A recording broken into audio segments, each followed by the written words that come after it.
வணக்கம். இன்னைக்கு நாம பார்க்க போற விஷயம் ரொம்பவே ஸ்பெஷலானது. வழக்கமான அறிமுகங்கள் எல்லாம் ஓரங்கட்டிட்டு நேரா விஷயத்துக்கு வருவோம். இன்னைக்கு நாம ராமாயணத்துல வர ஒரு மிக முக்கியமான ஆனா பல நேரங்கள்ல நம்ம ஆழமா கவனிக்க தவறுற ஒரு பகுதியை பத்தி பேச போறோம். கடமை, வஞ்சகம், அதெல்லாம் தாண்டி ஒரு பழங்கால கழுகரசனின் மாபெரும் தியாகம். இது ஏதோ சும்மா கேட்டுட்டு போற கதை கிடையாது. நம்ம கண் முன்னாடி விரிய போற ஒரு பிரமாண்டமான சினிமா போன்ற இதிகாச நிகழ்வு. கொஞ்சம் யோசிச்சு பாருங்க. ஒரு நண்பரோட குடும்பத்தை காப்பாத்தணும் அப்படிங்கிற ஒரே காரணத்துக்காக வயசான ஒரு கழுகரசன் வெல்லவே முடியாத ஒரு அரக்கனை நேருக்கு நேர் எதிர்த்து நின்றால் என்ன நடக்கும்? இந்த கேள்விதான் இன்னைக்கு நம்ம அலசலோட மையப்புள்ளி. எந்த ஒரு சுயநலமும் இல்லாம தனக்கு சம்பந்தமே இல்லாத ஒரு ஆபத்துல தன் உயிரையே பணயம் வைக்கிற அந்த மாபெரும் தியாகத்தை தான் நாம இப்போ டீகன்ஸ்ட்ரக்ட் பண்ண போறோம். முதல் பகுதி, அமைதியும் வஞ்சகமும்.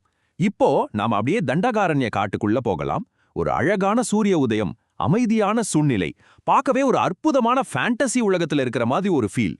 ஒரு பக்கம் பாத்தீங்கன்னா அமைதி தவழும் தண்டகாரண்யம்.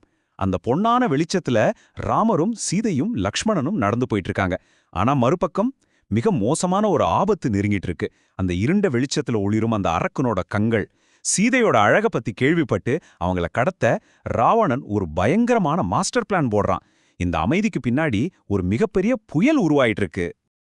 இந்த ட்ராப் எப்படி வேலை செஞ்சது தெரியுமா? ரொம்ப பிரில்லியண்டான ஆனா கொடூரமான திட்டம். முதல்ல ஒரு மாயப்பொன்மான் வருது. அதை பிடிச்சு தர சொல்லி சீதை கேட்க ராமர் அதை துரத்திட்டு அடர்ந்த காட்டுக்குள்ள போறாரு. கரெக்டா அந்த நேரத்துல சாகும் தருவாயில அந்த மான் ராமரோட குரலையே லக்ஷ்மணா அப்படின்னு கத்துது. இதை கேட்டு பதறிப்போன சீதை லக்ஷ்மணனை ராமரை தேட அனுப்புறாங்க.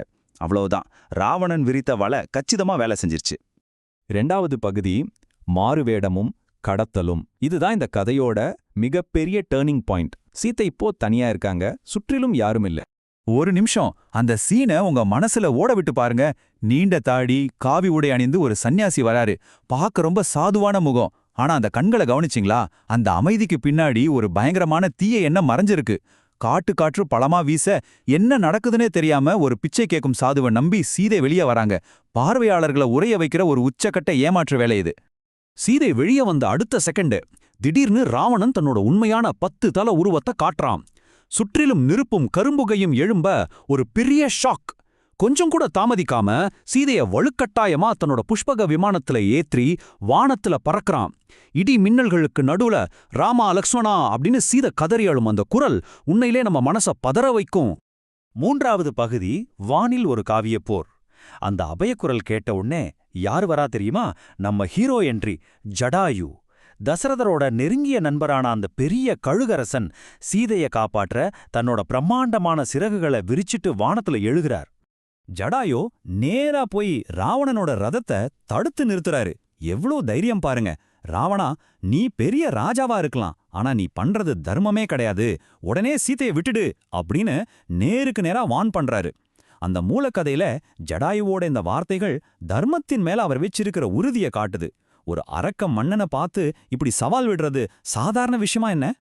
அந்த ஃபைட் எப்படி இருந்துச்சுன்னு மூல நூல்கள்ல வர்ற வர்ணனைய படிச்சா சும்மா ஹாலிவுட் படத்துல வர்ற மாதிரி ஒரு ஆக்ஷன் சீக்வன்ஸ்.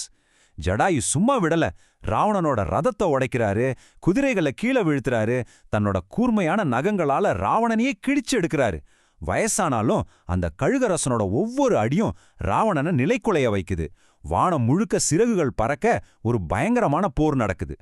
நான்காவது பகுதி, மாவீரனின் வீழ்ச்சி. போரோட வேகம் இப்போ கொஞ்சம் குறையுது.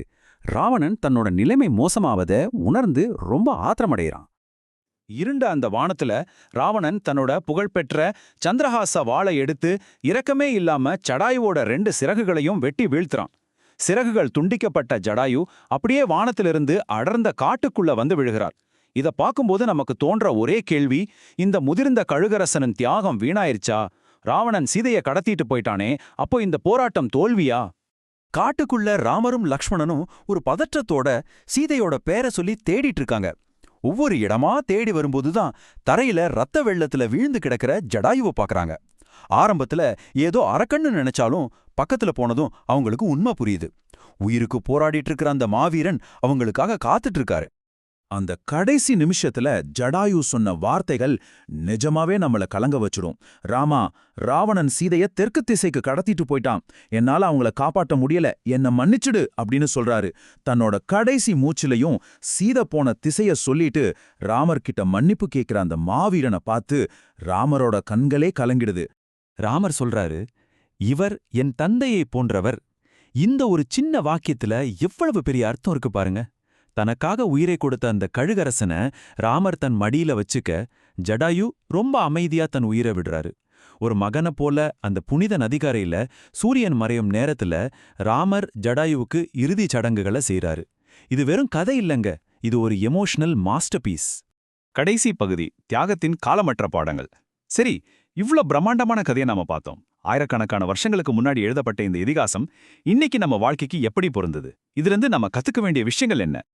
இந்த சோர்ஸ் மெட்டீரியல்ல இருந்து நாம முக்கியமா 4 விஷயங்களை எடுத்துக்கலாம். விஷயம், சரியானது எதுவோ, அதாவது தர்மத்துக்காக எதை வேணாலும் தியாகம் செய்யலாம். 2வது, ஆபத்துல இருக்கிறவங்கள, குறிப்பா பெண்களை பாதுகாப்பது நம்முடைய தலையாய கடமை. 3வது, உண்மையான நட்புங்கிறது மரணத்தையே தாண்டிய ஒண்ணு. தசரதனுக்காக அவர் அதை செஞ்சு காட்டினாரு. அண்ட் ஃபைனலி, வீரம்ங்கிறது உங்க வயசுல இல்ல, உங்க மனதைரியத்துல தான் இருக்கு அப்படிங்கிறத ஜடாயு நிரூபிச்சிட்டாரு. கடைசியா உங்ககிட்ட ஒரு கேள்வி. சாத்தியமே இல்லாத ரொம்ப கஷ்டமான சவால்களை நீங்க ஃபேஸ் பண்ணும்போது தோத்து போவோன்னு தெரிஞ்சும் தர்மத்துக்காக போராடின அந்த கழுகரசனை போல உங்களுக்கு மனதைரியம் வருமா? நம்ம எல்லாருக்குள்ளேயும் ஒரு ஜடாயு இருக்காரு, அதை நம்ம வெளியே கொண்டு வரோமா அப்படிங்கிறது தான் முக்கியம். இதை பத்தி கொஞ்சம் யோசிச்சு பாருங்க. மீண்டும் ஒரு சுவாரஸ்யமான அலசலோட உங்களை சந்திக்கிறேன்.